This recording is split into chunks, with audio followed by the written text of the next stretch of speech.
Welcome back to my daily blog. তো এটা ছিল আমার বোনের বাসার তৃতীয় দিন।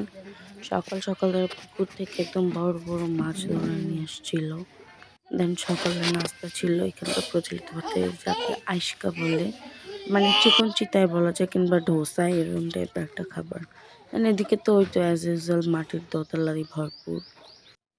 তারপরে আমরা গেছিলাম আমাদের সরিষার তুই তো জমিতে, ঢুকলি না, তোকে তো যেখানে ঢুকতে গিয়ে বললাম। আমরা বেশ কিছু ছবি তুলছি সরিষা ফুলের সাথে।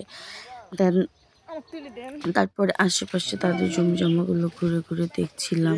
এখানে একটা গরুর বাচ্চাকে ইঞ্জেকশন করছিল, মেবি একটু অসুস্থ।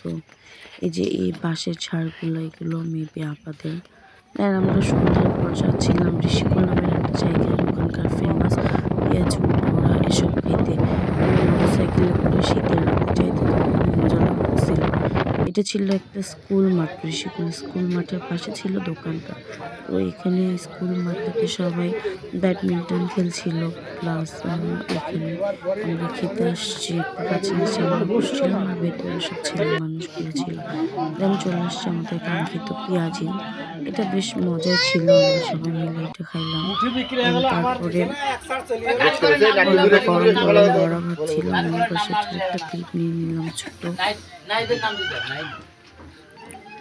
একদম এখানে গ্রাম্য একটা পরিবেশে খুবই মজাদার খাবার ছিল আর কি। আমাদের দিয়ে যায় এটা ছিল ধনিয়া পাতার চপ আর কি। আমার বাবু তো জমছে, ও সব কিছু এত মজা করে খাচ্ছিল, ও মনে হচ্ছিল যে পুরা এনজয় করছিল এই জায়গাটাতে। সব কিছু শেষে আমরা সকলে চা নিয়ে নিলাম। চলে গেছিলাম